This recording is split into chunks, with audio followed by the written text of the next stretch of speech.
Bom.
Tá?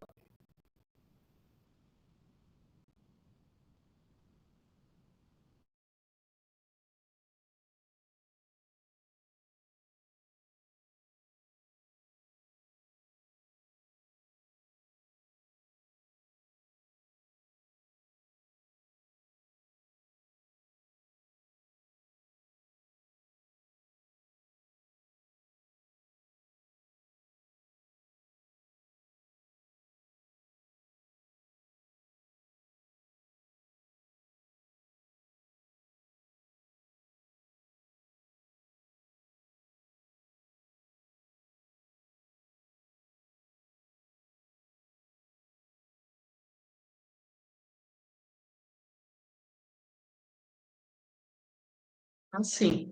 Sim,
em 32 pessoas na sala. Vou colocar a apresentação aqui para a gente estar com vocês.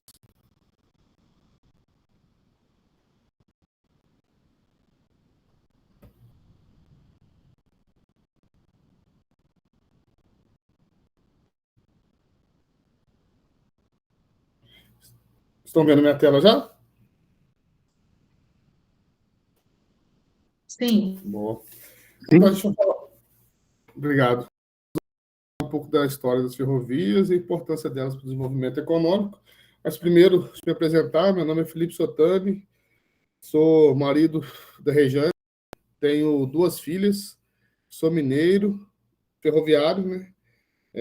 Sou nascido, criado em São João del Rei, cidade de Minas Gerais, a UFSJ, berço da UFSJ, mas já saí de São João, fui para Lavras, para trabalhar com ferrovia, de Lavras fui para Curitiba, Rio Grande do Sul, Curitiba de novo, Maranhão, São Paulo e agora estou no Pará. Onde a ferrovia vai nos levando, eu estou indo atrás dela. Beleza? Dito isso, a gente começa a falar um pouquinho de ferrovia no mundo, né? De onde que começou a falar sobre ferrovia, de onde que começou a vir sobre ferrovia, sobre veículos rodando sobre trilhos, né? Então, antes de Cristo, lá na Grécia, já tinha os primeiros iniciativas de ferrovia. Depois, na Alemanha, também, no século XVI, a curiosidade dessa do século XVI, que os trilhos eram de madeira. Tá? A Alemanha começou ali com um trilho de madeira, usando uns vagões sobre os trilhos de madeira. Depois, já com trilhos de ferro, século XVIII também, na Alemanha, sendo pioneira. Já no século XIX, o primeiro locomotivo a vapor, que deu a grande guinada, né? O grande avanço no papo ali das ferrovias. Na Inglaterra, no século XIX, ele, em Leeds, o primeiro trem de passageiros. Em 1830, começou também a era das ferrovias. Em 63, a primeira linha subterrânea. Tá? E em 1883, o primeiro trem elétrico na Áustria. Então, hoje a gente fala muito de transição energética, de alterar, né? Desculpa, sair do diesel para trens elétricos, no caso, hoje em dia, movidos a bateria, mas com parte elétrica, em 1883, na Áustria, já tinha o primeiro trem, não é na configuração que a gente deseja hoje, né? Que eu vou falar mais à frente, que havia baterias, mas também já era um trem elétrico. Tá? Aqui um pouco da ferrovia no mundo, como que está esparramada a ferrovia no mundo, né? A gente vê ali basicamente tomada por ferrovias, a América do Norte ali também tomadas por ferrovias, a África, no mesmo África e Austrália ali na parte da Oceania, no mesmo desenho que o Brasil, ferrovias, mas nos litorais, nada um pouco voltado para o centro do país ainda. Ferrovia no Brasil. Em 1854, a ferrovia Sete Ferro-Mauá foi... A apresentação está travando. Oi? Alô? Vou voltar aqui. Ainda está parada em Histórias da Ferrovia. Tá, vou parar de compartilhar aqui para compartilhar de novo.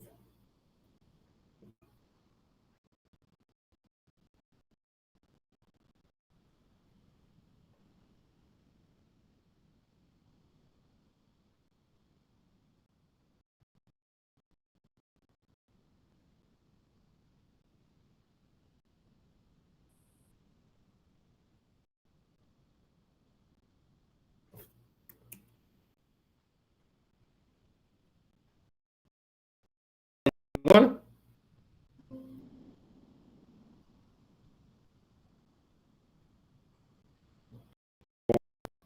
Posso continuar?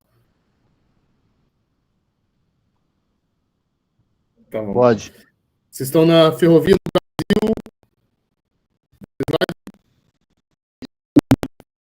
Beleza. Então, obrigado, desculpa aí por esse primeiro incômodo.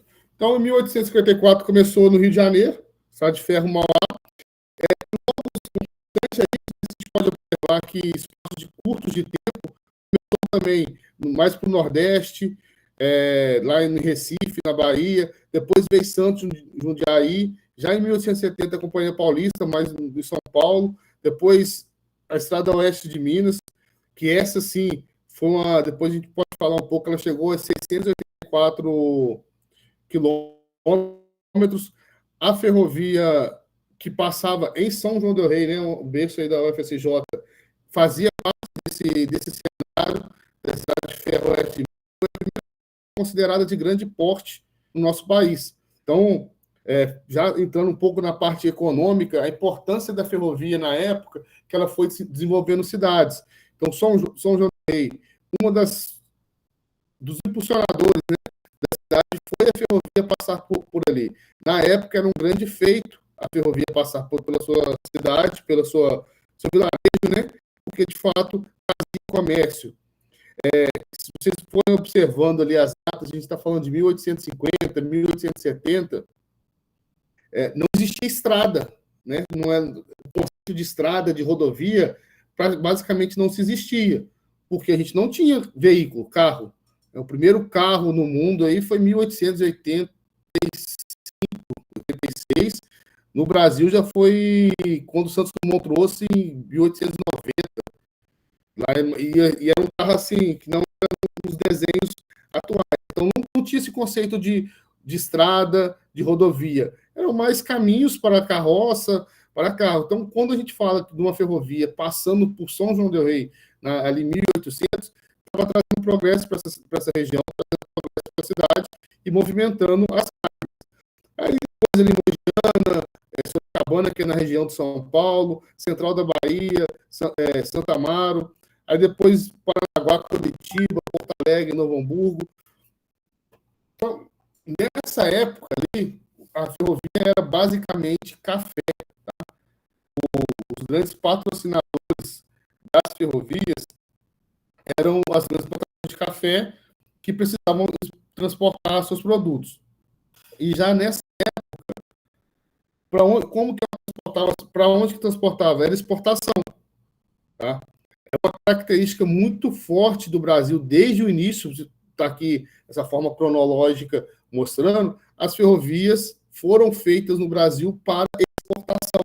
Tá? Não foram para ligar cidades, não foram para conectar da mobilidade urbana, vamos dizer assim, mobilidade dentro do país. Foi basicamente, o objetivo era transportar o café para os portos, para a venda.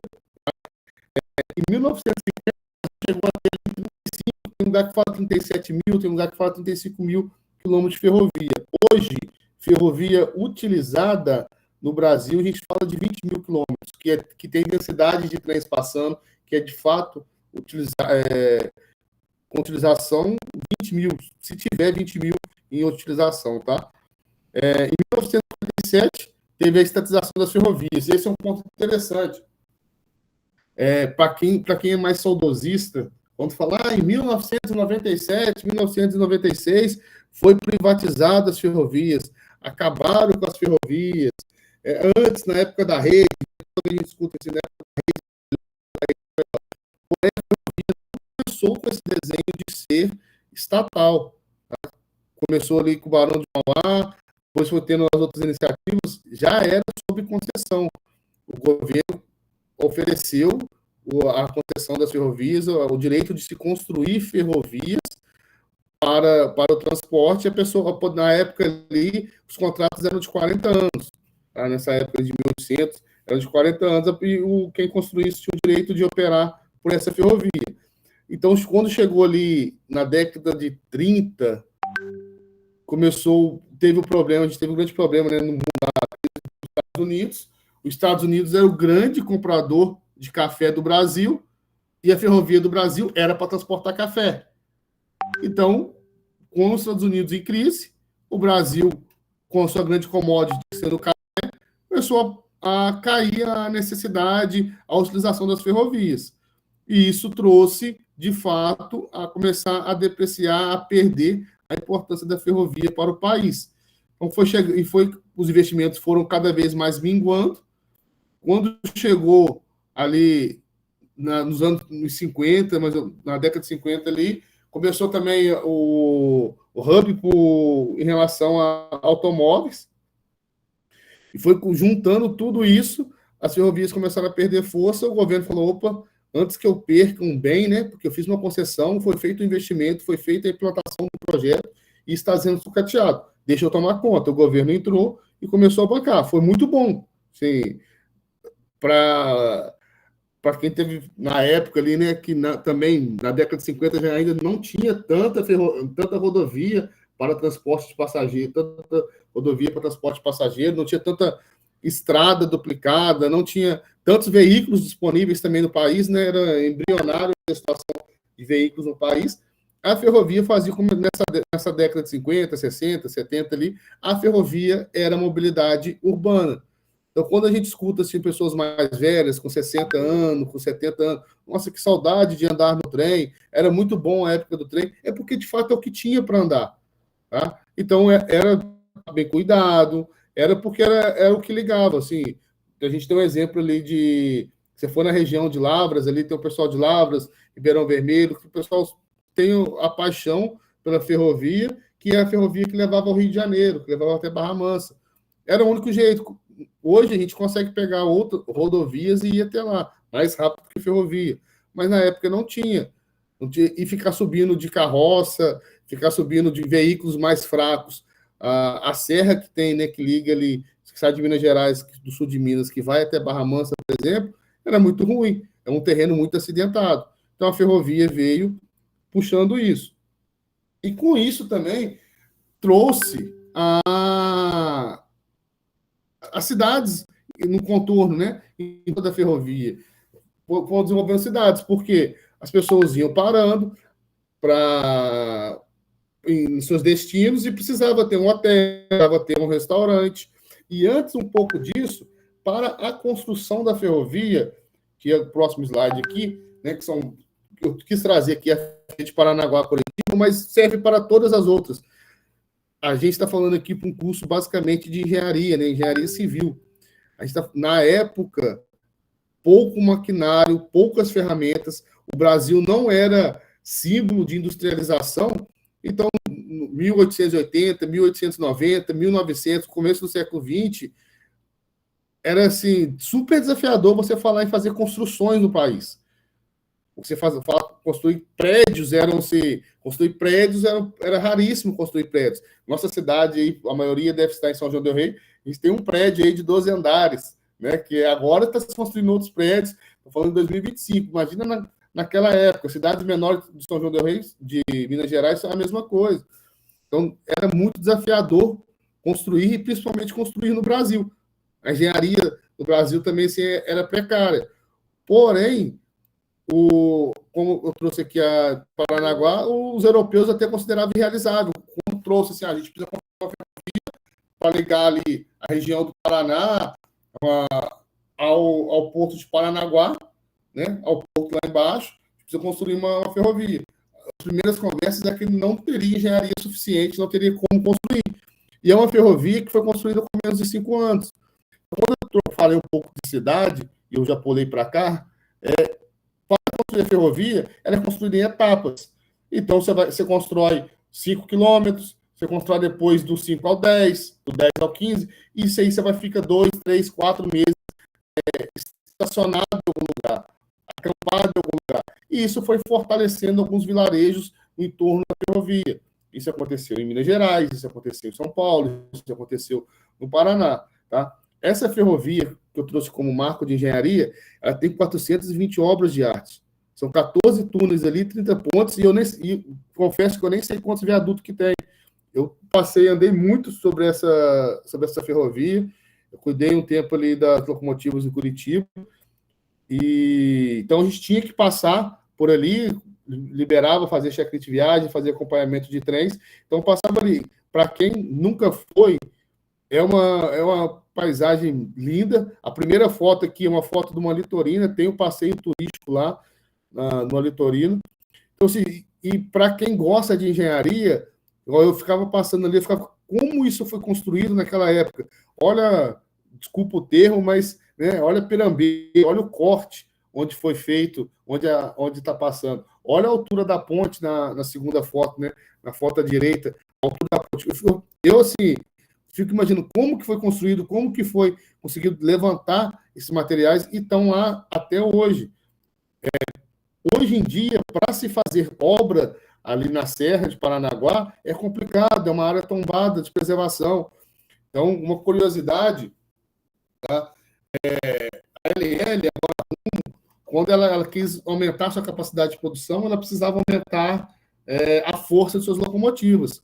Então, nós temos túneis ali nessa serra que não são possíveis de mexer sem afetar toda a estrutura ambiental. Então, não foi possível. Então, foi meio que encomendado um modelo de locomotiva específico que passaria no gabarito, né? Quando a gente fala de gabarito ferroviário, é que poderia passar dentro do túnel sem esbarrar nas laterais, sem pegar no teto. Foi meio que encomendado uma locomotiva ali em 2015, 2016, que conseguisse oferecer essa potência para passar nesses túneis. Então, a gente está falando de 2015, 2016, já era difícil, tanto por questões ambientais, mas por questões também de engenharia, a trabalhar nessa serra. Tá? Indo um pouco aqui nas ferrovias no Brasil, como eu falei já, né, mas dando mais foco agora, a ferrovia no Brasil ela é de exportação. Todas as ferrovias no Brasil são com caráter de exportar algum produto. Felipe, você não pode falar todas. Você tem a Tereza Cristina ali embaixo, em Santa Catarina, que faz um fluxo ali dentro ali de um carvão, tá? Que faz um fluxo do carvão para a própria empresa. Não vou lembrar o nome dela ali agora. Mas praticamente, aí deve estar ali 200 quilômetros, se der, de ferrovia. Mas o grande restante da ferrovia no Brasil é para exportação. Pegando do centro do Brasil, né, mais do oeste do Brasil, trazendo para leste, sentido ali ao oceano. Tem um projeto de ferrovia, que é a Ferrovia Norte-Sul, que ela já está basicamente feita, a parte ali que liga São Paulo até... Basicamente não está totalmente feita e já está usando, né, até o Maranhão, passando por Tocantins, passando por Goiás. Ela é uma ferrovia que tem-se a expectativa de criar um transporte interno, numa região produtora para uma região consumidora dentro do próprio país. Uma empresa de container, né, um transporte de container que está forte com isso, é a empresa chama Brado. Então, ela está buscando forte isso, de fazer esse transporte ali, tirando da região do Sudeste, levando para a região Nordeste, produto acabado, porque muita da industrialização é aqui embaixo. Outro movimento, né, a gente tem ali a Zona Franca de Manaus, por exemplo, vou dar um exemplo de uma moto aqui, né? Uma moto hoje no Brasil, ela, vulgarmente falando, ela é construída, o farol é montado, os amortecedores são montados, o banco é costurado, o tanque é usinado, tudo na região sudeste, basicamente, e ela é mandada toda desmontada, né, para Manaus, para fazer algum tipo de acabamento. Depois ela é montada lá em Manaus e é devolvida para São Paulo para vender em São Paulo. Para ser o grande mercado no Brasil. Então, assim, isso é feito tudo, basicamente, ou caminhão, ou, em sua maioria, navios. Né? Então, é feito navios que vão costeando aí o mar brasileiro e entra ali no Rio Amazonas e vem até Manaus. Quando eu falo vem, tá? Porque eu estou aqui na Amazônia, estou no Pará, meio da floresta amazônica aqui, estou em Juruti. Eu só entro e saio da minha cidade de barco. Tem até um avião, tem um aeroporto aqui, mas em casos específicos da empresa e tal, mas eu só entro e saio de barco. Então, a gente vê assim que quando eu compro alguma coisa, até para a própria ferrovia, quando a gente pede um produto, são 10 dias para chegar aqui, e vem de caminhão, aí passa por balsa. Então, o Brasil não tem uma mobilidade ferroviária que faça o trajeto contrário, tirando das zonas produtoras, né, industrializadas, para as zonas consumidoras, que é mais para o interior também. Beleza? Um exemplo que eu posso dar de importação que está ficando cada vez mais forte e favorecendo a economia é de fertilizante. Hoje, o nosso trem, falando de logística, é uma logística ruim, né? A gente desce sentido porto carregado e sobe de forma brincalhona, batendo lata, e sobe vazio de volta para o continente, né? Sentido importação carregado e para o continente, exportação, desculpa, carregado, e importação vazio. Porém, com a grande necessidade de produção que tem agrícola, a gente tem consumido e importado, o Brasil tem importado bastante fertilizante. Então, as ferrovias, a RUM já trabalha dessa forma, e a VLI também trabalha dessa forma ali, Porto de Santos, que é subindo com o trem carregado com fertilizante e levando para o Mato Grosso, levando para o do Sul, para o Goiás, para o interior do Paraná, para as zonas produtoras de São Paulo. Então, já tem esse movimento também de fertilizante. É um bom indicador para a gente, falando assim de melhor utilização da ferrovia, né? Porque é melhor o veículo melhor transportar carregado para os dois lados. Existe uma expectativa, a Norte-Sul, quando foi desenhada, isso lá atrás, tá? Falando ali há 70 anos atrás, ela foi desenhada para ligar literalmente o norte do país, que seria lá de Belém, tá? Até o sul, ligar ali até Porto Alegre. Hoje o que a gente chama de norte-sul seria só a linha tronco, a linha meio, tá? Mas ela passaria, a norte-sul continuaria, ela cortaria ali São Paulo, cortaria o Paraná, entraria ali no tronco sul e desceria até o Rio Grande do Sul. Trazendo uma visão econômica, né? Hoje, as ferrovias no Rio Grande do Sul estão basicamente paradas. Ah, mas foi por causa da enchente? Foi porque destruiu tudo? Não, já vinha a ferrovia no Rio Grande do Sul com baixíssima utilização, tá? Então, o que antes, assim, existia um comércio forte, tá, de mercado que vinha da Argentina, tá? Tinha produção que vinha da Argentina para o Brasil. A LL lá atrás chegou até ser dona, tá? Ser proprietária ou concessionária das ferrovias na Argentina. Então, existia esse transporte vindo da Argentina, descendo pelos portos brasileiros para chegar no Atlântico, tá? Hoje não se faz mais. Hoje, ali, o tronco sul, que liga o Paraná, passa por Santa Catarina ao Rio Grande do Sul, que era um transporte forte de combustível entre as refinarias, né? Refinaria da Replan e a refinaria que tem Canoas, já estava transportando pouquíssimo combustível, e hoje já não transporta mais, está parado, aí muito agora também por causa da enchente que teve. Então, essa ligação norte-sul do país, hoje, já não é realidade. Mesmo a parte do tronco, a parte meio, sendo concluída, que era o grande sonho que ficou faltando, hoje a gente já não consegue fazer mais pelo Rio Grande do Sul. Subindo um pouco mais, Paraná, São Paulo, eu posso afirmar aqui assim, que a gente também não consegue transportar mais, tá? Existe uma ligação ali na região de Ourinhos, passando ali para São Paulo, né, jogando para o Paraná, mas é uma linha que está totalmente sucateada. Creio eu que pelo menos, eu vi o último trem passando ali em 2020, 2021. Tá? Não sei se praticamente não deve passar mais trem ali. Então, a ligação via ferrovia São Paulo, Paraná, também já não existe na prática. A gente já não consegue tirar um trem de São Paulo para Paraná.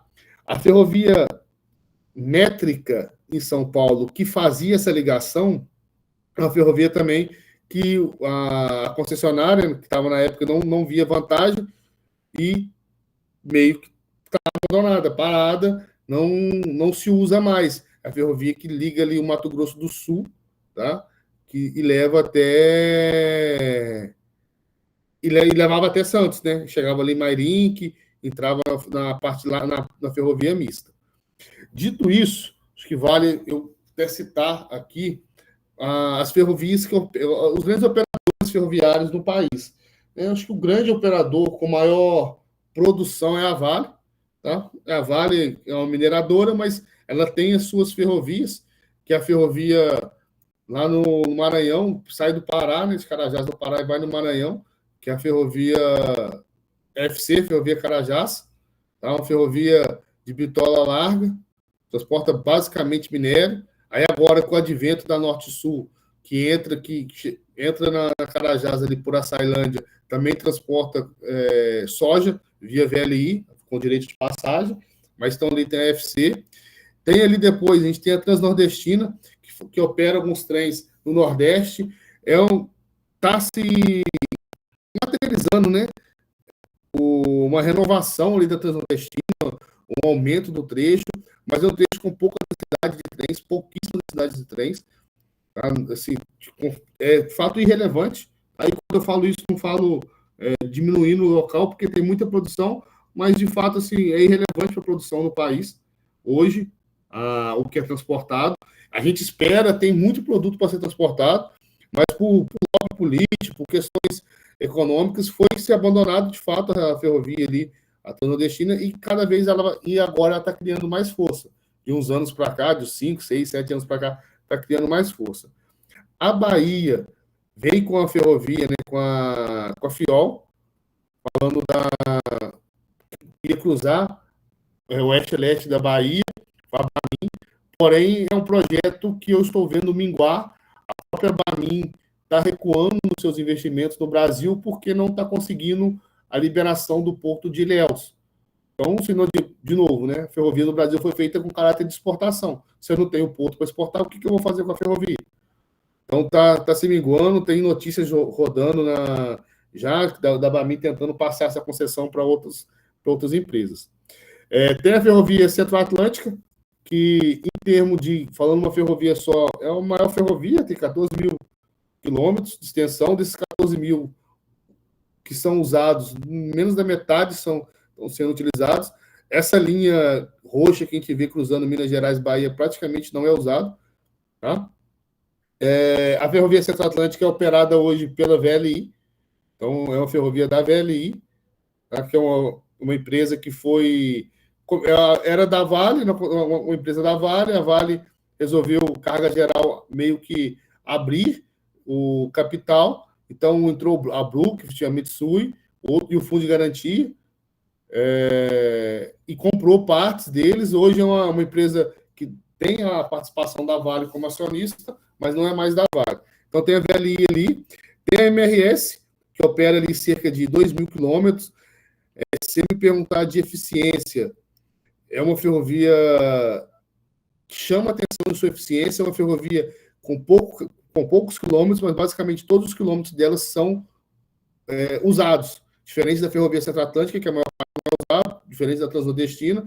A MRS, falando das ferrovias que eram da Rede Ferroviária Federal, ela basicamente todo o seu percurso é utilizado. Tá? A gente tem, hoje que fala Ferroban e a Sul Atlântica, virou tudo RUM, tá? Então, as ferrovias ali de São Paulo para baixo são operadas pela RUM. E a gente tem a Teresa Cristina, que eu já comentei, que é de uma empresa de carvão. Tem aqui em cima também, eu não posso esquecer de comentar, né? Que é a ferrovia Quinalcoa, que a gente chama de FJ, ferrovia de Juruti. Tá? Tem aqui também em Trombetas, que é o que a gente chama de Por Trombetas, que é a ferrovia da MRN, a Mineração Rio Norte. Aqui, onde eu trabalho hoje, tem 55 quilômetros de ferrovia. É uma ferrovia que, de fato, transporta só para o vapor. A gente tira da mina o alumínio, a bauxita, coloca na ferrovia, da ferrovia a gente traz até o porto, um porto de água doce, coloca no porto de água doce no Rio, daqui ele vai para o navio até São Luís, para Alumar, que é feito um beneficiamento, ou é exportado, no caso, basicamente para a China, para outros países, ou qualquer outro país. Tem ali também Trombetas, que é uma situação semelhante, uma ferrovia de 28 quilômetros que transporta para a MRN, chega no porto, coloca no porto de Água Doce, vai até Alumar, em São Luís, onde que é beneficiado, transformado em alumínio ou exportado. Lá no Amapá existia uma ferrovia, tá? Essa ferrovia, 2018, meio que acabou lá da Anglo, uma mineração, mas houve um acidente lá no porto, o porto o porto desabou, então caiu, foi uma catástrofe na época, a empresa parou de operar, a ferrovia foi abandonada, então não existe essa ferrovia lá, existe essa mina lá, existe minério lá, então existe projeto para retornar com essa ferrovia, retornar com a empresa lá, mas por enquanto está só em promessas, tá? Mas também tem ali no Amapá uma ferrovia. Trazendo aqui, né, parte ali do que é transportado. Eu coloquei em valores aqui, se a gente pesquisar, vai achar um pouco mais, são 350 milhões, são 370 milhões. Mas assim, mais em nível de grandeza, para a gente ter noção do que é transportado hoje no país. Cerca de 300 toneladas de ferro são exportados. Tá? Então, o grande peso em tonelada de produção do Brasil é minério de ferro puxado pela operadora Vale.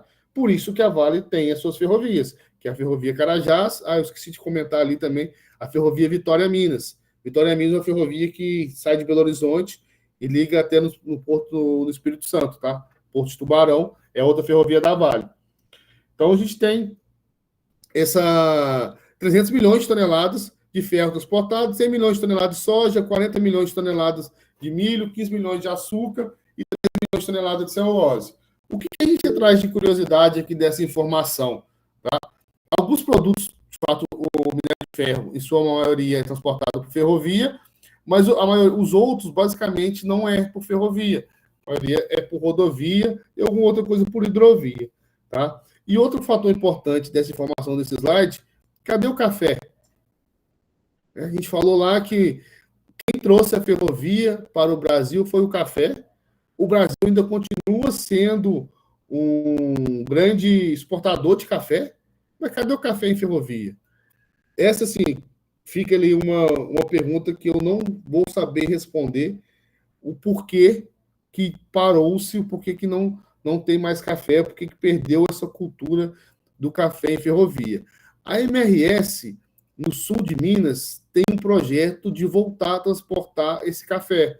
Tá? Não sei se já começou, era para começar agora 25, 26, mas tem-se um projeto da MRS de voltar. É o único projeto que eu conheço falando de voltando a colocar café sobre trilhos. Vai ser um grande marco, né? Quem foi o grande responsável de criar a ferrovia no Brasil, voltando para os trilhos. Tá? Então fica essa curiosidade também para a gente depois procurar, se alguém descobrir, conseguir parar. Não foi objeto de estudo meu, mas eu estou falando com vocês aqui, me deu esse insight aqui, o café sumiu, não tem nas ferrovias, eu não sei responder para vocês por quê.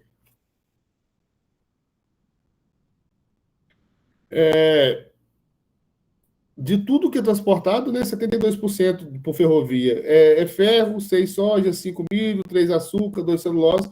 O resto, assim, tem bauxita, tem outros produtos também que são transportados por ferrovia.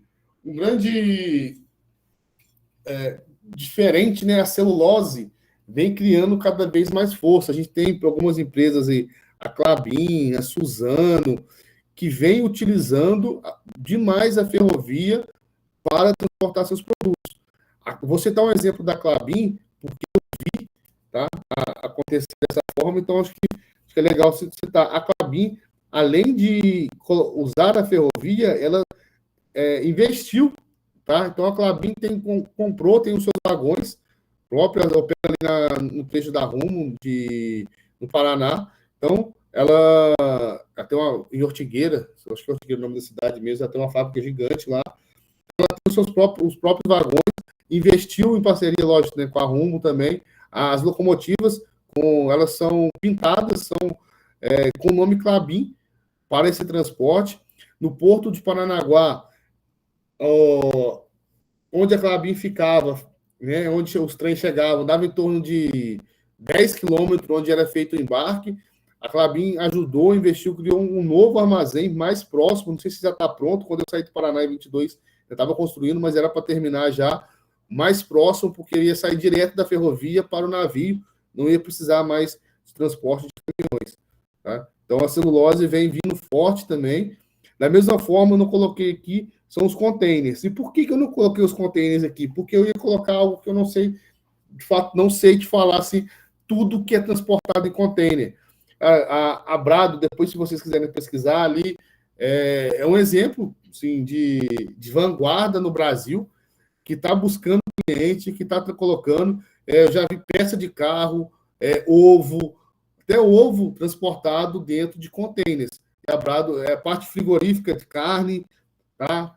São transportados os containers, e a Brado vem forte. Você vê ali na Rumo, se colocar double stack, se colocar vagões double stack, é algo também magnífico de se ver. O projeto que a Brado fez junto com a Rumo, de colocar os vagões, os containers um em cima do outro para ganhar produtividade, na eficiência no transporte.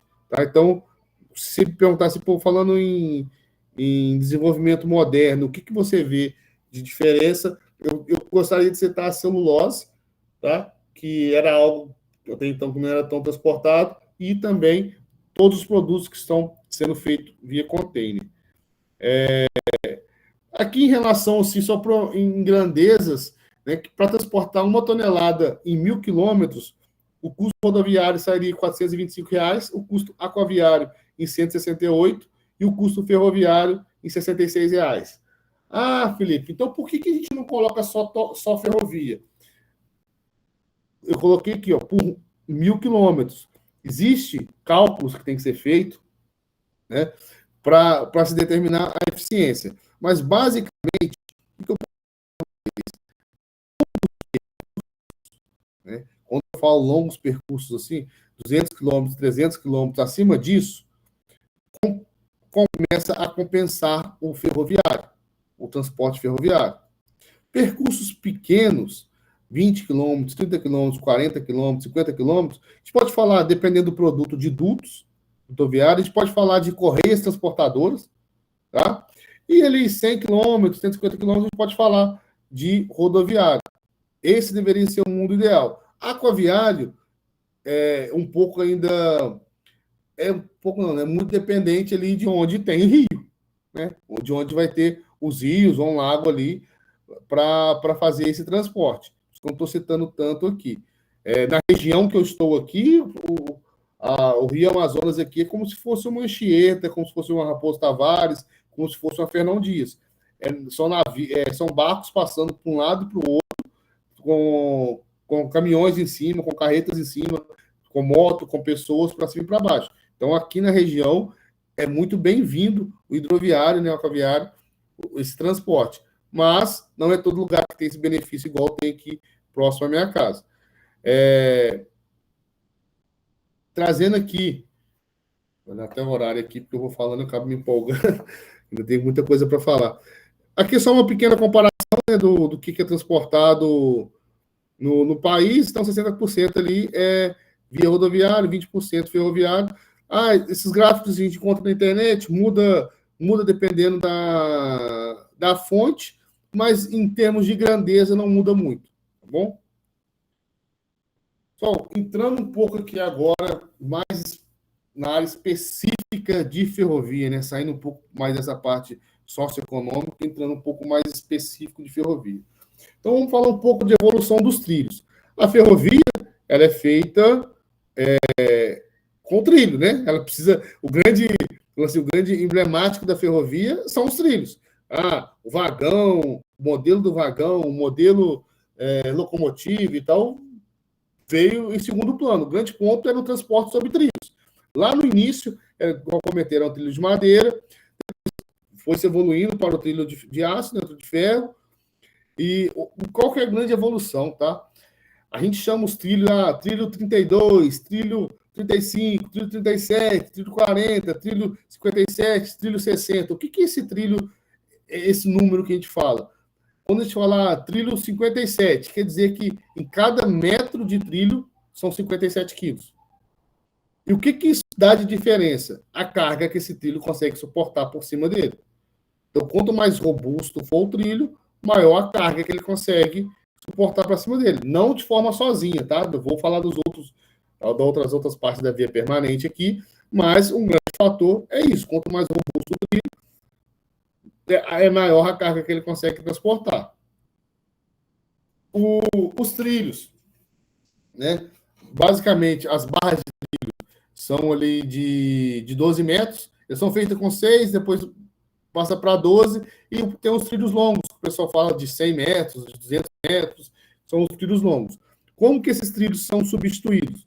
No passado, eram substituídos de forma manual, e hoje, com maquinário. Basicamente, um KGT, um caminhão MUC, que é colocado sobre a linha. Como que é feito a junção desses trilhos, né? A emenda desses trilhos? A gente pode ser feita com uma junta, uma tala, ou uma solda aluminotérmica, que a gente conhece, ou uma solda elétrica, flashbut, uma solda elétrica, tá? Evolução dos dormentes.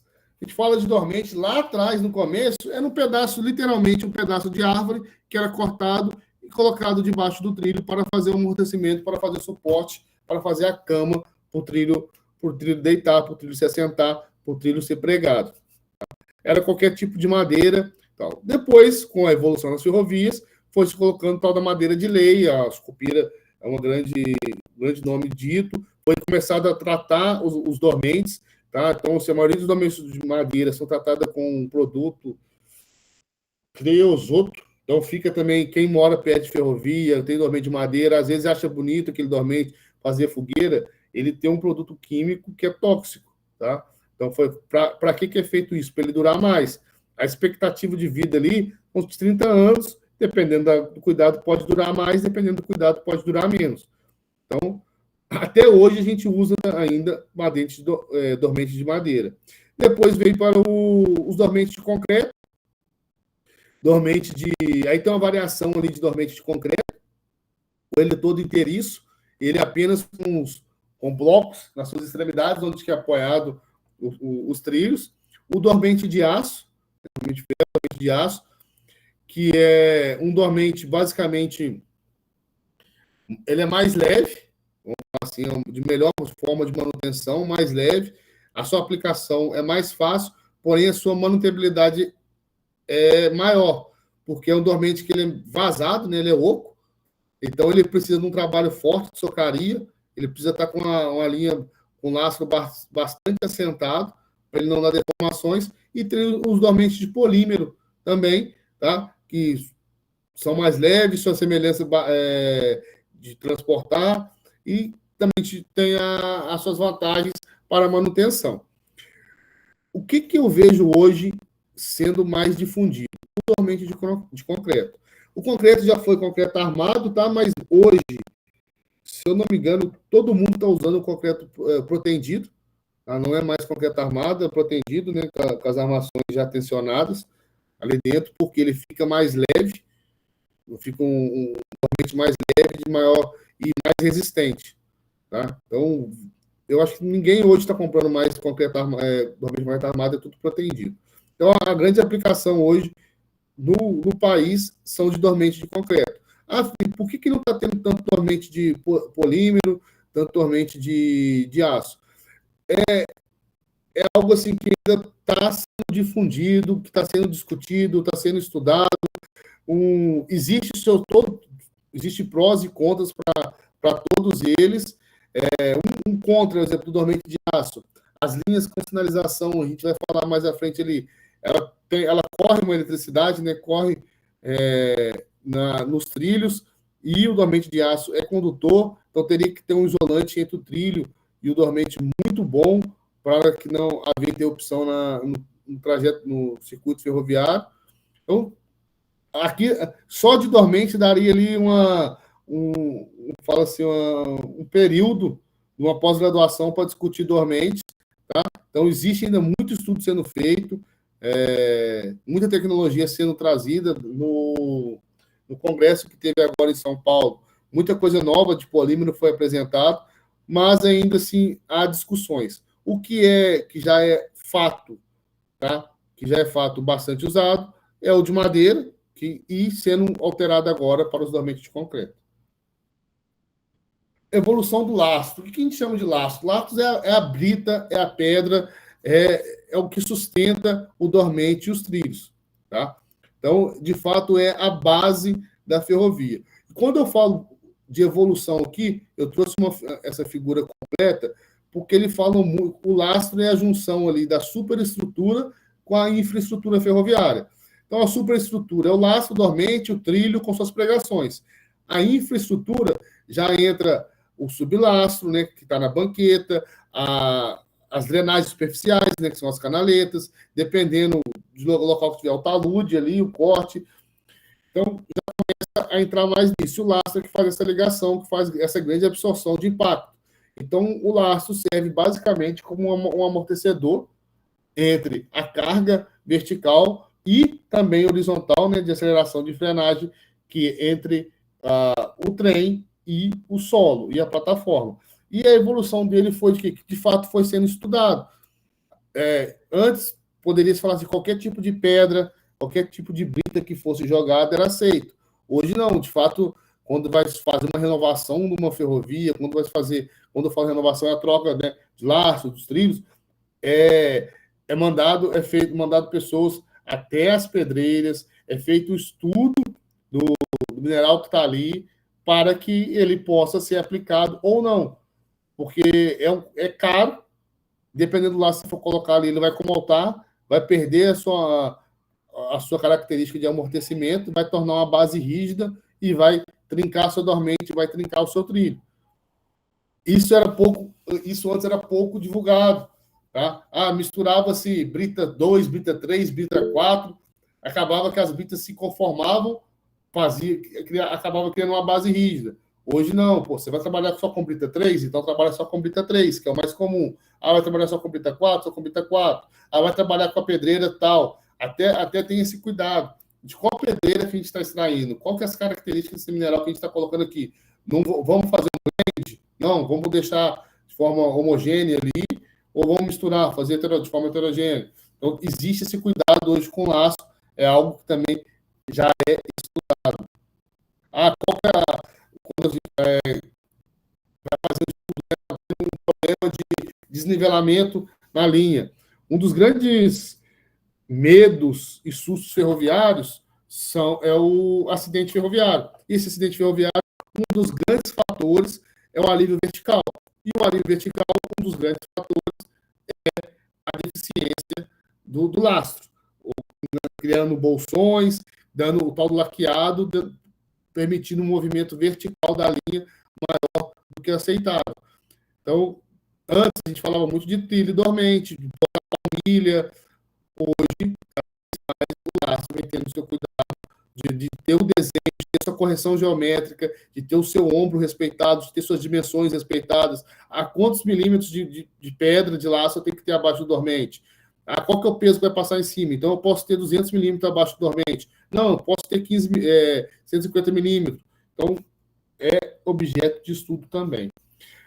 A MV. O que é um MV? Um aparelho de mudança de via. Então, o trem, né, ele vai pelos trilhos em linha reta. Quando ele precisa mudar, vamos falar da mão direita para a mão esquerda, ele precisa de um artifício. E esse artifício são os AMVs. Os AMVs, basicamente, é um jogo de alavanca que consegue mudar a rota de um lado para o outro. Tá? Então, aqui a gente tem a gente chama de maromba, o MV, o primeiro ali, uma MV maromba, que é uma haste, uma alavanca, que você tira, joga de um lado para o outro com força manual, e ele faz.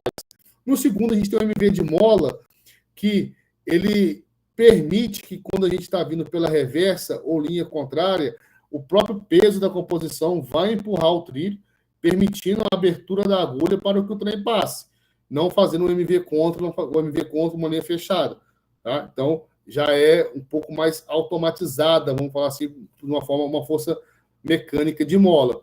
E, por último, tem um MV, uma máquina de chave elétrica, que é controlada de forma elétrica, eletrônica, que é dado um comando e o motorzinho gira e a alavanca é levada de um lado para o outro. Então, é uma evolução assim, um totalmente mecânico, manual, para um de mola e depois para um elétrico. Tá? Então, aqui é só um pouco do desenho do MV, o que é a função do MV. Então, ele passa, para ele passar, o trem passar e ele mudar de via. Tá? Hoje, ferrovias mais modernas, ferrovias novas, a gente fala sempre em máquina de chave elétrica. A máquina de chave é a força que vai mudar a ponta de agulha dentro do MV. MV, considerado por muitos, inclusive por mim, o ponto mais crítico de uma ferrovia, tá? Crítico, quando a gente fala de acidente, porque é onde há um movimento não natural do trem, porque o trem está indo sempre em linha reta, quando a gente, na mesma linha, desculpa, linha reta não, na mesma linha, mas quando eu quero mudar ele de linha, eu preciso forçar, e essa força é totalmente mecânica, né? Ferro com ferro, que é guiado. Então, é um ponto crítico. Tem componentes ali como o jacaré, os contratrilhos, que precisam ser manutenidos e cuidados, e aí, cada vez mais vem evoluindo isso. Você vê ali a ferrovia Carajás, o pessoal eu posso falar que eu trabalhei lá, aprendi muito com o pessoal da ferrovia Carajás, eles cuidam desses MV, que os trens passam a 80 km por hora no MV, e basicamente você não sente o impacto dessa mudança de via, quando passa a pressão. Então, se alguém tiver curiosidade de ver ali, uma qualidade de tratamento, como se deve tratar, sugiro aí a ferrovia Carajás como exemplo, tá? Falando um pouco de locomotivas, a gente tem evolução ali, a gente começa com as locomotivas, as Maria Fumaça, né? Igual tem em São João ainda, apesar da fumaça, ela, se eu não me engano, ela já está com motorzinho diesel ali, a fumaça é mais emblemática, mas tem os modelos ali na rotunda, são as caldeiras, né, a vapor. Depois tem um exemplo ali, isso que eu queria chamar a atenção de vocês. A locomotiva elétrica, conduzida por fios suspensos, por eletricidade suspensa, ela veio primeiro do que as locomotivas diesel-elétricas do modelo que a gente conhece hoje. Então, depois da Maria Fumaça, depois do vapor, veio a elétrica puxada com as linhas suspensas, tá? Com a linha de transmissão suspensa de energia. O que foi o grande ponto? As cargas nessa época eram pequenas, então conseguia se transportar dessa forma. Quanto maior for aumentando as cargas, criando as heavy rail, né? As locomotivas, as ferrovias pesadas, né? De transporte pesado, viu-se a necessidade da diesel elétrica, que é a locomotiva que até hoje, 1930, 1920, tem as primeiras locomotivas diesel elétrica, e estão até hoje cada vez se modernizando. A parte tecnológica de automação dessas locomotivas, se fazendo uma comparação para quem nunca viu uma locomotiva de perto, mas já andou num avião, é como se você entrar numa cabine de uma C-44, uma SD-70, o painel é como se fosse um painel de um avião. Então, são bem modernas. E embaixo ali, eu trouxe uma, que é uma locomotiva elétrica, essa ali, se não me engano, é da Progress, que é a Joule. O nome dessa máquina é Joule. Não emplacou ainda, tá, pessoal? Existe, foi feito propaganda, tem lá, mas não se emplacou o transporte com grande distância dessas locomotivas. Por que não se emplacou? Pela mesma situação que existe discussão com os automóveis, os carros, pela capacidade delas de transporte, pela autonomia delas. Então, ainda se discute, porque para uma locomotiva dessa elétrica ter a eficiência de uma diesel elétrica de 4.300 HP, o banco de bateria ainda se discute tecnologia para isso. Hoje a gente tem grandes produtores, fabricantes de locomotiva, vou falar no mundo, né? E que estão presentes no Brasil, que é a Progress. A Progress é uma evolução, era AMD, GM, Progress. E temos a Wabtec, que é a evolução que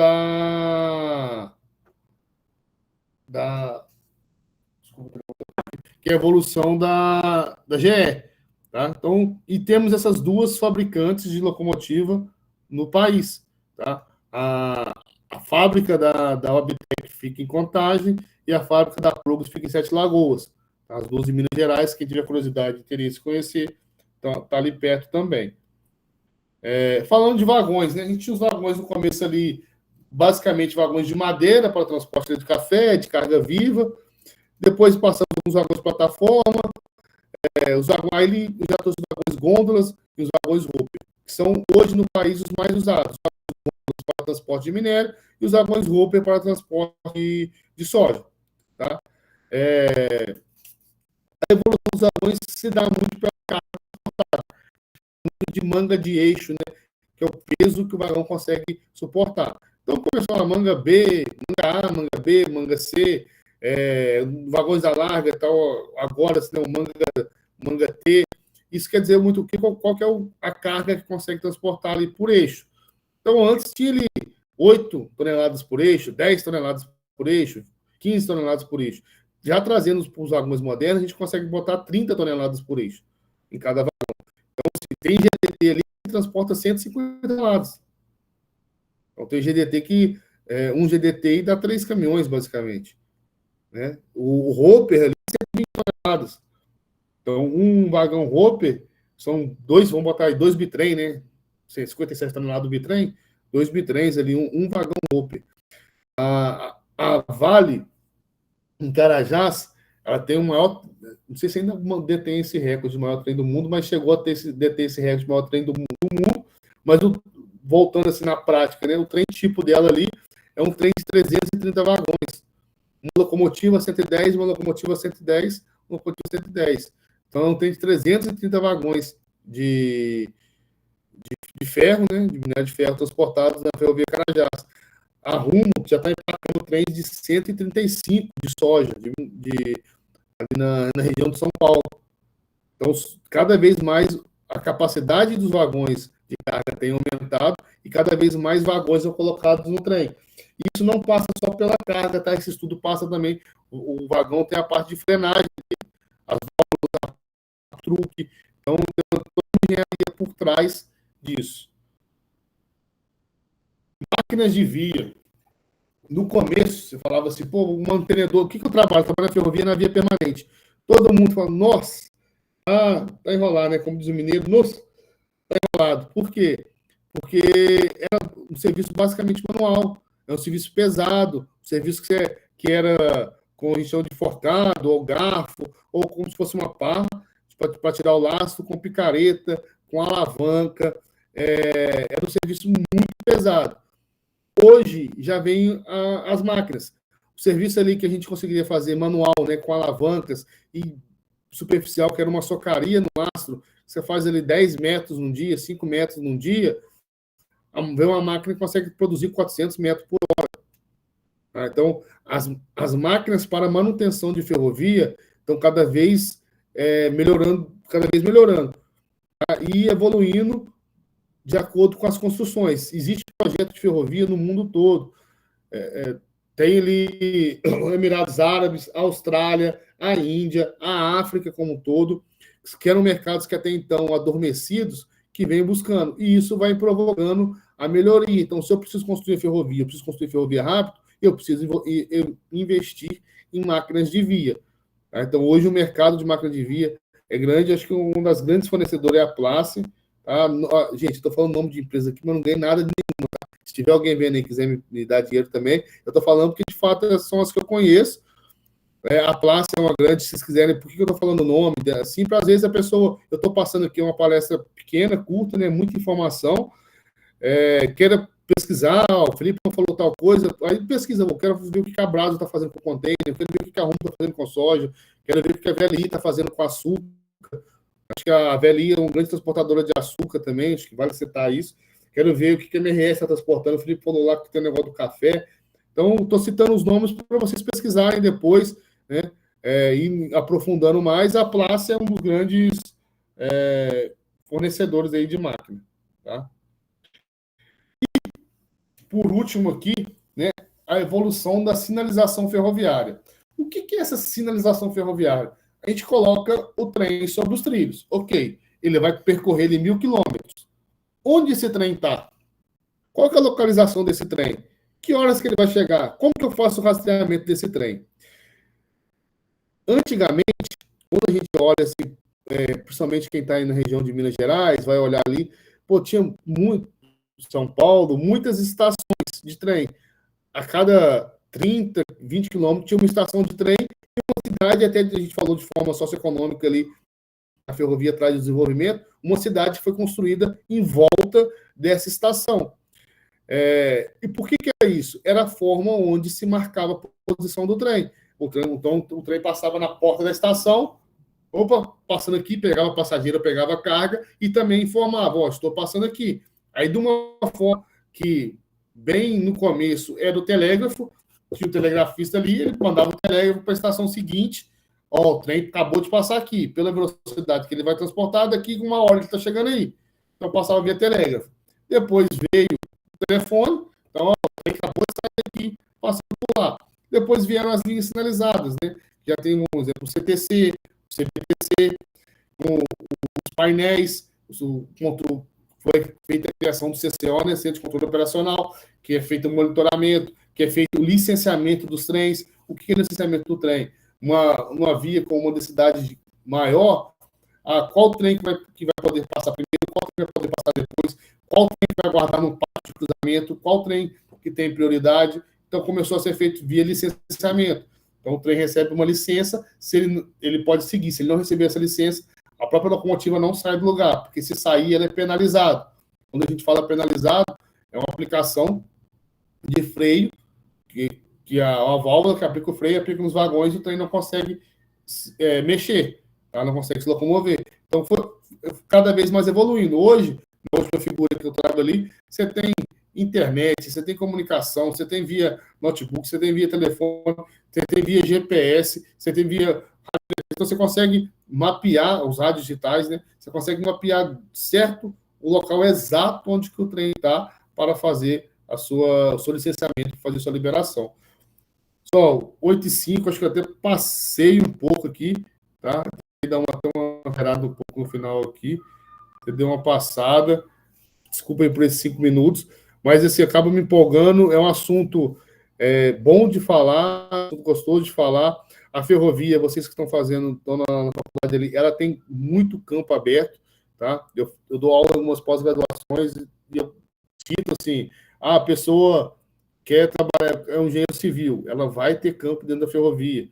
É um engenheiro mecânico, ela vai ter campo. É um administrador, vai ter campo. É um biólogo, vai ter campo. A gente tem as passagens de fauna, a ferrovia corta florestas, né? Então, a gente tem passagem de fauna, a gente tem o cuidado das passagens de fauna, remanejo de flora. Então, tem campo para todo mundo dentro da ferrovia, tá?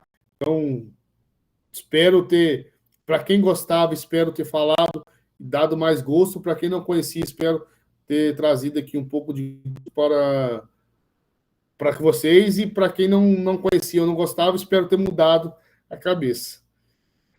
Acho que é isso. Se tiver perguntas, algum ponto, se eu souber responder. Se eu não souber, eu procuro pessoas que sabem muito mais do que eu aí, tá? Eu sou só um apaixonado por ferrovia, mas tem gente muito mais estudiosa que eu no mercado e muitos que eu conheço. Então, se eu não souber responder aqui, eu procuro depois e trago para vocês.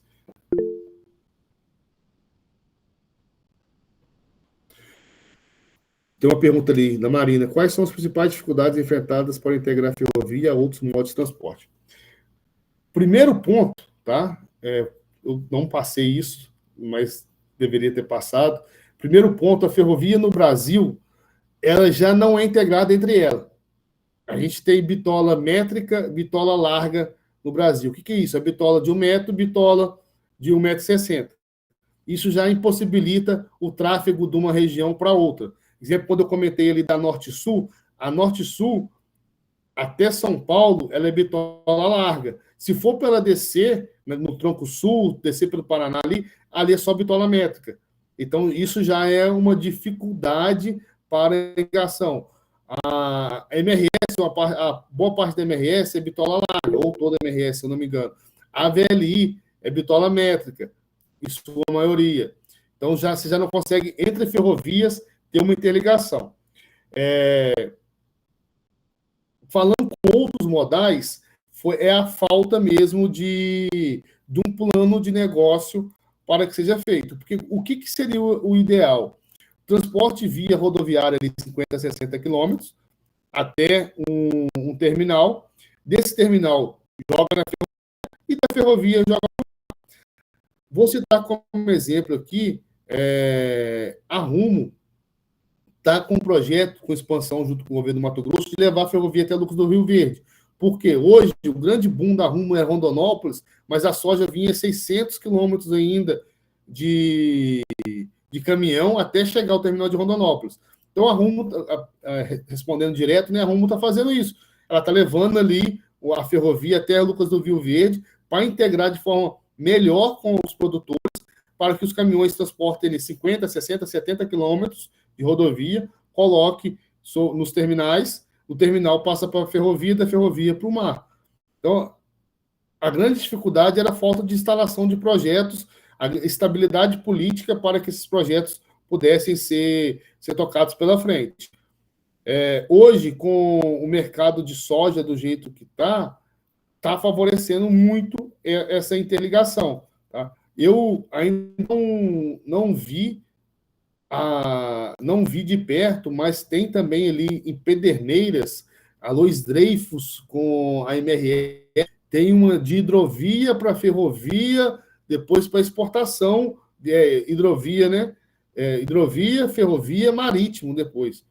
A Lois Dreyfus com a MRS tem um fluxozinho desse ali também. Então, são alguns exemplos, mas o que falta mesmo foi incentivo e estabilidade para que se implantasse isso, porque fica muito uma guerra, né, um lobby político de guerra de braço. Vou rodovia, marítimo, vou... Não, dá para fazer tudo junto se for bem pensado. Deixa eu ver se tem alguma outra pergunta. Fugindo um pouco do Brasil, qual o maior exemplo de rede ferroviária mundial? A Europa, falando em transporte de passageiros, é tido como um exemplo, né? Assim, não tive o prazer ainda de ir, mais por estudos e por depoimentos, tá? Mas na Europa, até pelo tamanho dos países, você trafega por toda a Europa ali via trem, se você quiser. Basicamente, você consegue ir trens bons, tá? Agora, o grande comércio de ferrovia hoje ainda continua sendo os Estados Unidos. Tá? Hoje ainda os Estados Unidos continua sendo um grande comércio. A Austrália também se destaca bastante, muito impulsionada pela BHP, a maior mineradora de ferro que tem. Também é um mercado muito forte. E, assim, no mercado que eu descobri recente, o Emirados Árabes ali está investindo em ferrovia. Então, se alguém tem sonho de ir para Dubai, ferrovia já tem ali na região, tá na região também. A Índia vem investindo muito, tá, em ferrovias, da África vem investindo também. Quais as propostas dentro do meio empresarial com relação à preservação da memória e do patrimônio ferroviário? Nossa, fugiu o nome aqui agora de um pessoal, cara, que eu conheci no Sul, em Curitiba. Nossa, perdão, mas eu fugi o nome que é uma ONG. Se alguém souber lembrar aí que é uma ONG, cara, que pessoal apaixonado por ferrovia, que pessoal que busca ferrovia. E, assim, dentro do meio empresarial, existe ainda muita gente que gosta e quer a preservação da memória do patrimônio ferroviário. Vou citar São João, tá? São João del Rei, a VLI investe bastante em manter essa ferrovia ali, tá? Em Curitiba tem a Serra Verde, que é uma empresa privada que tem o trem turístico também, que desce, que mantém os vagões no estilo colonial. Mariana, a Vale também ali em Mariana tem agora a VLI, né? Também tem um trenzinho turístico. No sul, chegou a Poré, o nome da cidade, eu também rodei por lá, na Serra Gaúcha, tem também lá, mas são situações bem isoladas, tá? Para falar um pouco de patrimônio, de histórico ferroviário, tá? Agora, até o Fábio colocou ali, a Vale tem de BH a Vitória. Aí já não é só patrimônio ferroviário, tá? Ali já é um bem social que a Vale traz, que é o transporte de pessoas. Ali, de fato, é um transporte, ele é muito usado, tá? Pela região ali, que mora onde corta, ali não é só turístico, apesar de eu fiz essa viagem de forma turística, aconselho também, ali não é só turístico, também tem muito, de fato, é um meio de transporte da região, lembrando que eu falei no começo, há 40 anos atrás, há 50 anos atrás, não tinha tanta rodovia pavimentada e a ferrovia era a opção mais rápida de se guiar. Hoje, beleza, você pega a 040 ali, você sai de Belo Horizonte, pega a 040, você pega ali, você chega rápido no litoral. Mas antes não tinha. O mais rápido, de fato, era o trem de BH a Vitória e era muito usado. E falando em passageiros, esse, de fato, o pessoal do Maranhão, o trem da Vale no Maranhão é um bem social, porque as estradas, infelizmente, não sei se melhoraram, mas não eram boas, e a aviação, né, rodoviária também não oferecia um bom transporte. Então, boa parte da população do Maranhão se desloca entre o litoral do Maranhão e o interior do Maranhão via trem da Vale. Então, tem o trem da Vale ali, basicamente é um dia ele indo sentido São Luís, Carajás, né, Paraupebas, outro dia voltando, descendo de Paraupebas para sentido Porto. E a movimentação do estado de pessoas é basicamente via ferrovia.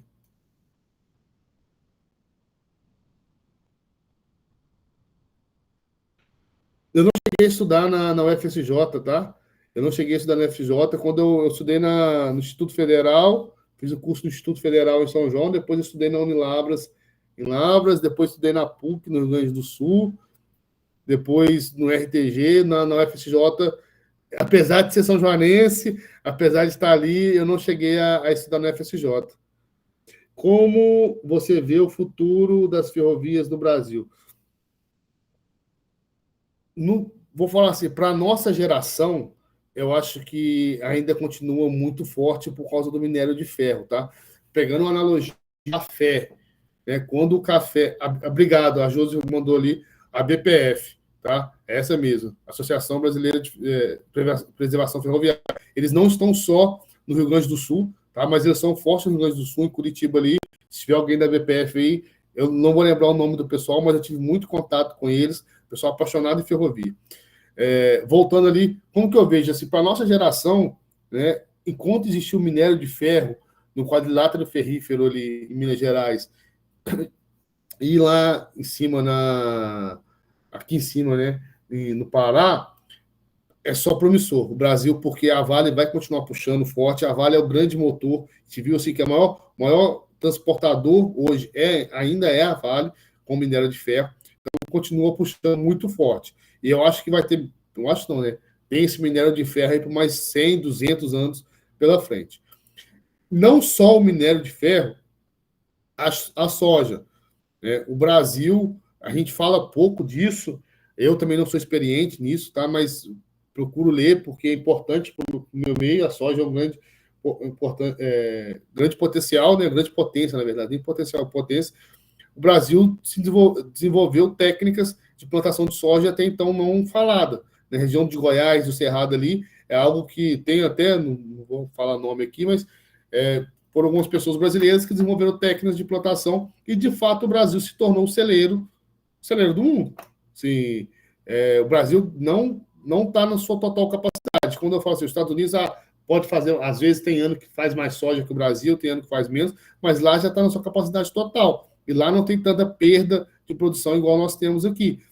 O Brasil, então, com a soja, ainda tem muito pela frente. E, trazendo de novo a parte de se a gente conseguirmos nos industrializar, né, a gente sair de um país emergente, de exportador de commodities, e trazer um país de fato industrializado, que vai beneficiar os seus produtos aqui, tem grande vantagem, tem grande sucesso, porque a ferrovia com container está vindo cada vez mais evoluindo. Então, se vejo para a nossa geração, para os próximos 200, 300 anos, próximos 200 anos, vou colocar assim, enquanto existir minério de ferro, a gente continua muito forte, enquanto a soja continuar, o agro continuar funcionando com a soja, a gente continua muito forte, enquanto o agro continua impulsionando com carnes, que se citar os vagões, os contêineres frigoríficos, exportação de carne do Brasil, enquanto continua impulsionando muito forte. Uma ferrovia que é muito esperada, que está em discussão, é a Ferrogrão, que tornaria o país mais produtivo ainda, mas está embargado em situações ambientais, situações políticas, que aí dá uma segurada nesse futuro. Mas os projetos que tem hoje, a FICO, né, que é ali no Mato Grosso, que é para ligar o Mato Grosso à ferrovia Norte-Sul, a FIOL, ela pega da Norte-Sul e cruza a Bahia, né, oeste e leste da Bahia, e Santa Catarina, fala-se já também de uma ferrovia estadual. No Mato Grosso, a Rumo, né, vendo aí a situação da FICO, a presença da FICO, uma possível perda de mercado, a FICO botando a soja vindo na FICO, caindo na Norte e Sul e subindo para os portos do Norte, né, os portos do Maranhão. A Rumo fez esse acordo, esse contrato, esse belo negócio com o governo do Mato Grosso, então está levando a ferrovia até Lucas do Rio Verde, tá? Que também vai melhorar a produção. Então, assim, para quem tem interesse em ferrovia, o mercado está aberto.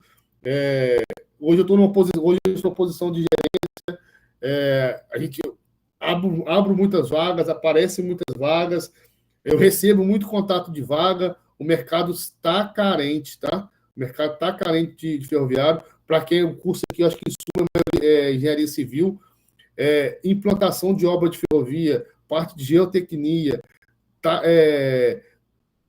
parte de infraestrutura, desculpa, parte de drenagem, parte de obras de artes especiais, que são pontes, viadutos, túneis. Quem quiser se especializar nisso, o mercado está aí. A ferrovia está buscando muito isso. Felipe, sobre a ferrovia que liga o Sudeste ao Peru, região da Arequipa. Sai ou não sai? A LL e a Rumo, né, tem uma ferrovia oeste, né, Malha Oeste, que ela liga até a Bolívia, tá? Então, existe uma ligação até a Bolívia, existe a ligação, se, pelo menos o projeto lá embaixo, até a Argentina. Até o Peru é o tal da transoceânica. O que é essa transoceânica? A China, né? A China quer fugir do Panamá. O Panamá é controlado pelos Estados Unidos. Então, para fazer essa passagem Atlântico-Pacífico, a China está querendo investir algo para não depender só do Panamá, porque, tirando-se teoria de conspiração, de guerra, é um local congestionado, é uma grande obra, mas é um local congestionado. Então, se existe filas de navio, qualquer problema que dá ali, não sei se todo mundo já, creio que a maioria aqui, que é na engenharia civil, eu tenho curiosidade de ver a obra ali do Canal do Panamá, é uma obra faraônica mesmo, é uma obra assim, gigantesca, mas você vê que tem trecho ali que passa um navio por vez, então existe fila, existe atraso. Então, a China, de fato, existe esse interesse de criar a transoceânica. Tá? Torço para que aconteça, tá? Torço para que aconteça. Já vi vários modelos, a maioria deles é saindo, vários traçados, desculpa, a maioria deles é saindo de Santos,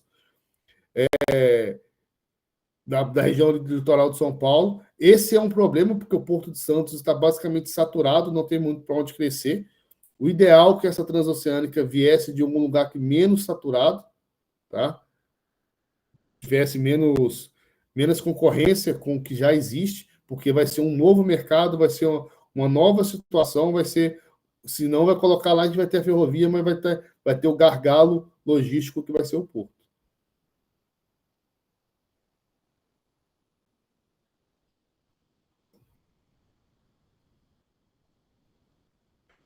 No que diz respeito ao impacto ambiental associado à construção de rodovias no eixo norte, a famosa espinha de peixe, a mesma situação, tá? E ferrovia, pouco, posso falar que é um pouco menor, porque a rodovia, se a ferrovia já traz cidades ao entorno dela, a rodovia traz mais cidades, traz mais desenvolvimento e acaba indo mais para dentro das florestas, da mata. A ferrovia hoje não traz tanto isso mais, porque a ferrovia vai passar por grandes latifúndios de produção, mas também é um impacto. A Ferrogrão, que era para ligar ali no Mato Grosso, subir sentido ao norte do país, está parada por embargos ambientais, por estar passando em terra indígena, por não se resolver isso. O que eu vejo em relação, talvez, é muito preconceito e lobby em cima do impacto real. Eu trabalho direto com ferrovia, e assim, existe hoje os cuidados de passagem inferiores de fauna, passagens superiores de fauna, existe a movimentação, né, de a realocação de flora, o cuidado, assim, existe uma planta nativa da região, da gente de tirar de um lado e colocar do outro. Eu estou dentro de uma empresa que é uma grande mineradora, que se a ferrovia já afeta, a mineração é mais agressivo ainda. Então, eu vejo o afugentamento de materiais, o deslocamento desculpa, de animais. Então, existe todo esse cuidado. Eu vejo o que a Vale faz lá em Carajás, o cuidado que tem lá, o cuidado que tem onde as ferrovias passam aqui na floresta, a nossa passa aqui no meio da floresta, o cuidado que tem. Então, vejo assim que o problema não é tanto prático com o meio ambiente, a relação construção-meio ambiente, é mais político, tá? Eu tenho essa visão muito forte comigo, porque os locais onde tem interferência de ferrovia, dá para se conviver sim. A gente vê onça, eu já vi onça, já vi cobra, já vi tamanduá, já vi raposa, já vi isso, estou falando do norte a sul do país. Já vi muitos animais sobre a ferrovia, passando em passagem de fauna na ferrovia.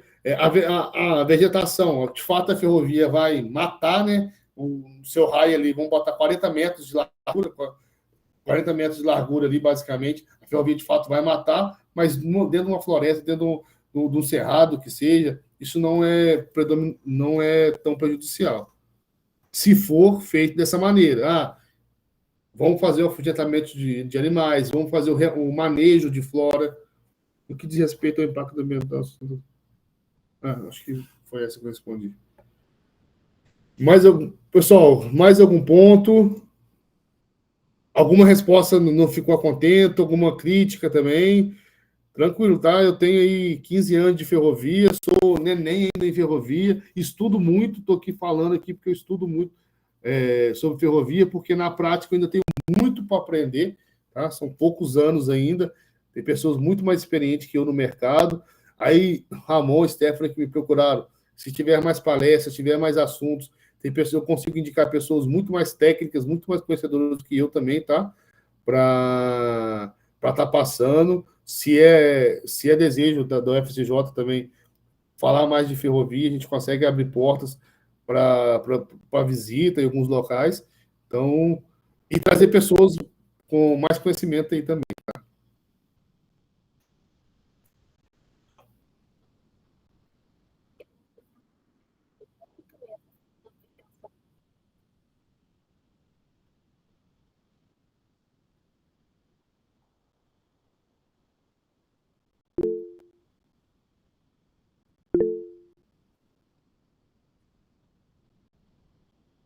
Eu que agradeço.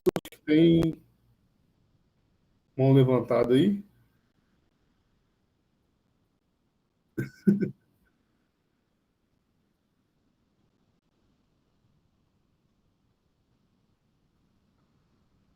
Vamos só tirar um print aqui. Você quer tirar um print aí, Stephanie, da tela? Se quem quiser abrir as câmeras para gravar também, acho que é legal.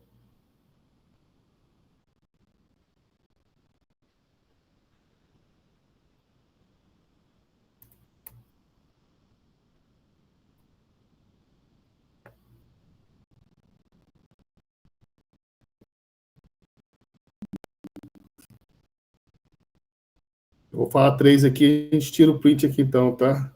1, 2, 3, foi.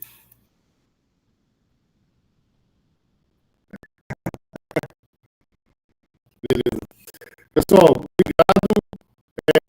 eu vou colocar, tô no LinkedIn, no Instagram também, no LinkedIn é Felipe Sotani, no Instagram é Felipe Serpa.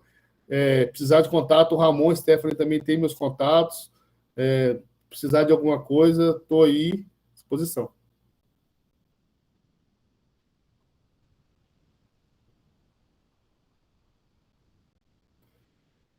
Obrigada, Felipe. Então, Adoramos a sua palestra e até comentei individualmente ali com. Eu falo os meus meninos. A gente vê muita paixão na sua fala e eu acho que é muito enriquecedor todas as suas palavras. E acho que tudo que você disse, eu corroboro e assino embaixo. E gostamos bastante. Espero que você venha nos visitar para a gente marcar um bom, café. Inclusive, a gente tem essa prática que chama trem bom. E quem sabe, quando você estiver aqui na região de Ouro Branco, vem tomar um café com a gente. Está aberto para todo mundo. O dia do obrigado, bom café. saber. Eu vou estar em Minas em julho. Eu vou fazer passar em julho. Se eu passar por Ouro Branco, passar na região ali, faço contato com Avise vocês, que a vai gente ser um faz o prazer. café. A Tá gente bom? marca o trem bom. Obrigado, viu? Muito obrigada. A gente agradece. Uma Tchau, boa noite tchau. para todo mundo. Tchau, tchau.